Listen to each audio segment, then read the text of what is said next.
What's going on, everyone? Jeremy here from the Quartering, and Elden Ring is out and everyone's very excited about it. Everybody's pumped, saying it's a great game and how it was worth the wait. Well, if you're like me, every game is worth waiting for is worth waiting a little longer for.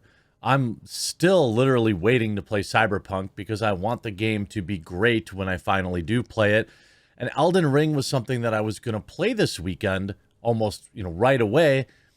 But I've been seeing a lot of complaints about performance issues, like legitimate ones. Now, I know, I hear you angrily typing in the comments that your first generation PS4 plays it totally fine and everyone's full of baloney.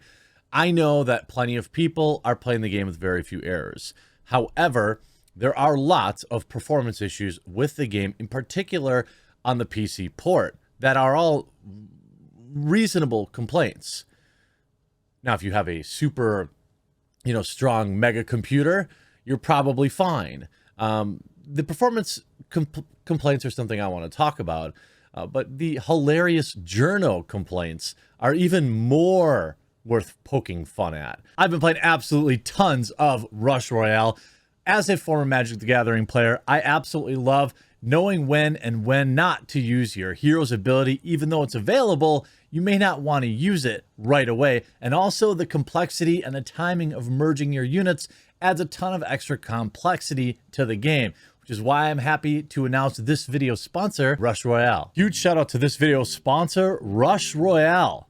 Rush Royale is a unique combination of turret defense and a collective card game. Your heroes are the castle defense, last and best hope against a rush of enemies. I'm always looking for new games to try, and Rush Royale has me completely addicted right now. You can level up your heroes, you can collect new heroes, you can battle against other players in real time, which is my favorite thing to do, by fighting PvP and co-op style to outwit enemy players. You can join a clan or create your own team and compete with other players for a top spot and the top rating. Install Rush Royale for free using my links in the description box under the video, or scan the QR code on the screen using my special promo code for my subscribers and get an exclusive bonus master chest with gold, a set of cards, and magic dust, which can be exchanged for a legendary card. Hurry up, the number of rewards is limited. You see, let's start with this article on Inverse, but actually first a peek in of the user scores. The game is sitting at a 95 on Metacritic, which is excellent. I can't wait to play this game. I probably won't wait as long as I waited on Cyberpunk, because it's a different kind of issue. There are some legitimate gripes about the game, which we could talk about around loot and things like that. But when we look at the way it's reviewing, PlayStation 4, 6.2, PlayStation 5, 7.6, Series X, 6.1, this is not the type of user score you want to see. And if we look at PC, it's a 5.2. And this is the kind of review discrepancy that you might usually see if there is some annoying microtransaction issue, or if the company does something unpopular, like, let's say, insulting a huge part of their customer base, or, kills off a beloved character just for the lulz. This isn't why this is receiving the low scores, though. It's literally related to a lot of performance issues that people are saying they're having. And again, you could say that it is a very small percentage of people, but, it seems pretty consistent. You only have 300 reviews in because Metacritic makes people wait a few days before they can actually leave reviews. There are a lot of zeros, but they're all kind of performance related. Massive stuttering issues with no ultra wide support. No ultra wide support. I have an ultra wide monitor. I didn't know that was an issue. Well, that's not good. I'm starting to regret having an ultra wide monitor. It's convenient. It feels more convenient than two singular monitors, but this isn't the first game I've had ultra wide support issues. You have Dead Irons, there's absolutely no excuse for a game releasing in 2022 to be totally gimped like what From has done with Elden Ring on the PC. The PC port is truly atrocious, no ultra-wide support. In fact, it appears it was intentionally removed, with multiple people saying it works, then soon after replaced by black bars. Field of view is messed up, no porting over to PlayStation button icons, poor performance, legs, freeze legs, and legs, freezes legs. Disappointingly amateurish open world design. Feels like I'm playing something from 2013. It's not even top level 2013. Okay, well, that's somebody that just doesn't like the game. Console port with no effort or taken care of. 60 frames per second lock bad. No ultra wide support. No VSync disable option.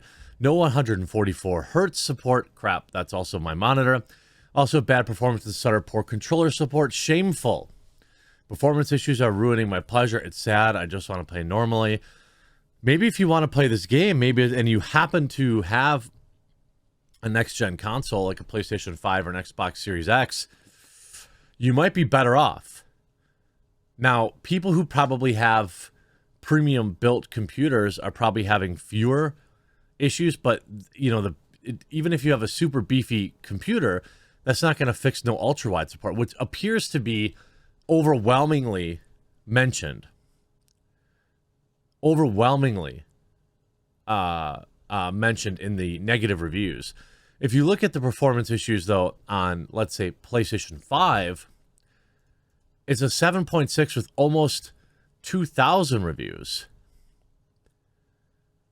And a much smaller percentage of people complaining about performance, but it does exist. Performance of this game is horrible, drops frame rates, stuttering, bad graphics, no support for large screens. I imagine that means ultra-wide. Wasn't this supposed to be a whole new franchise? It's just glorified Dark Souls 4. Sure, the same animations as Dark Souls, same mechanics, same UI. The George R.R. Martin thing was pure marketing. Sorry, but open worlds and riding horses is not innovative at all. I'm so disappointed with this game. The world is generic and boring. Technical aspects are terrible. Stutter, pop-off textures, last generation of graphics. Now, we've seen a lot of companies that have been beyond reproach in terms of performance, in terms of criticism, kind of take a step back in this last year. We saw From Software basically having a nearly perfect record, at least seemingly in our minds, for their last several releases. We saw the Mighty King, that was CD Projekt Red, evaporate years of goodwill with not only an overwhelmingly, I think, disastrous launch, you could say. I know a lot of people said they played the game through and they never had any problems. Good for them. I'm not saying they're lying. I'm saying that they didn't, that there's probably people that didn't have problems, but a lot of people did. And it wasn't even necessarily performance issues in Cyberpunk, which there were many, but it was also the lack of content, bad AI, and a wide variety of other issues.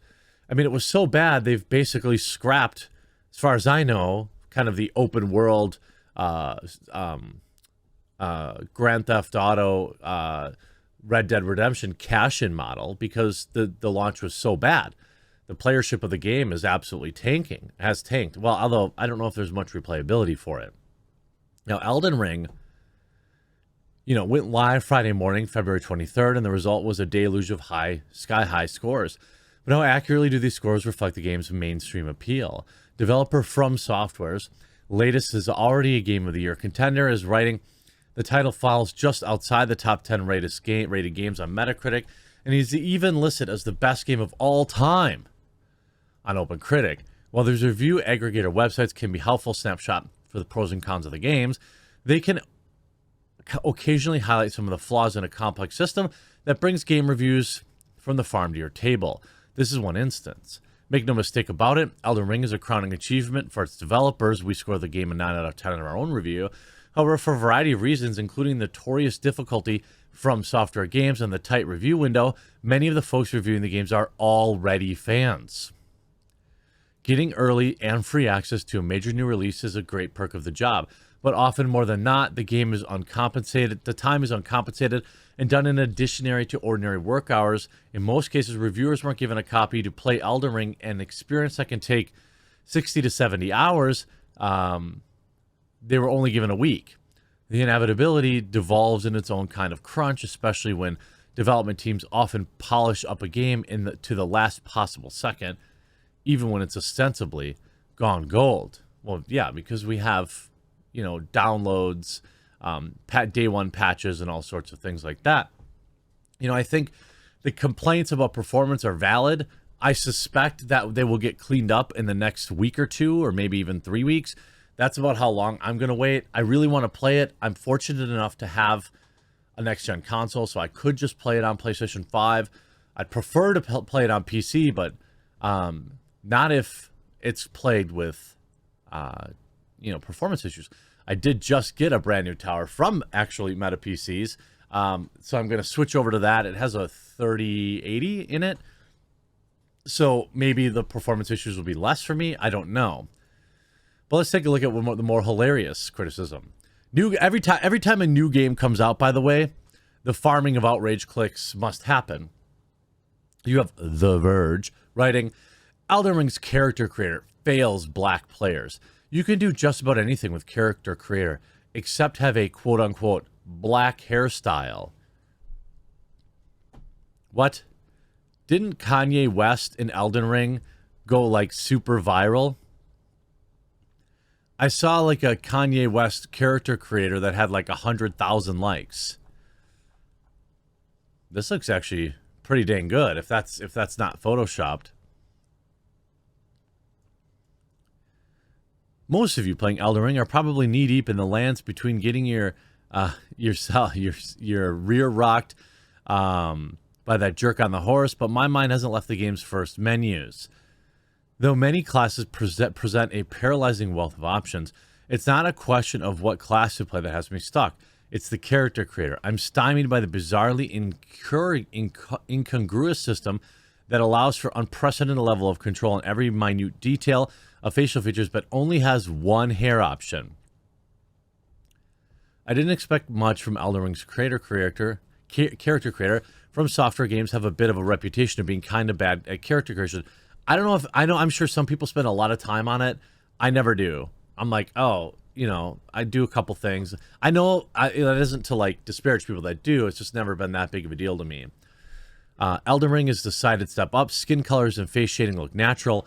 I tinkered with it for a good hour, setting my settings just right to make my avatar that I think that looks as much like me as I can. For the first time in a From Software game, I can get a character who looks like a real human instead of a near approximation of one. Elden Ring's character creator is also technically a step up because instead of having no spicy hair options like in Bloodborne, they have an afro, an ugly one at that. There will be a temptation to think that this omission doesn't matter for a number of reasons. It doesn't. But the character creator Elden Ring subreddit already has multiple threads, players showing off their creations, excited about how good or funny they look, fully aware of all the hard work that's going into is getting covered by a helmet. There are also Soulsborne communities dedicated to using character creators to make avatars of famous people and character creators from other games. Black Japanese people exist. It all matters. This is like 1,000 words on. I mean, this is just. I think Sophia Narwitz tweeted this out. It summed it up perfectly. Popular game is out. Time to nitpick it to oblivion for some outrage clicks. No sombrero option. No articles about Mexican exclusion.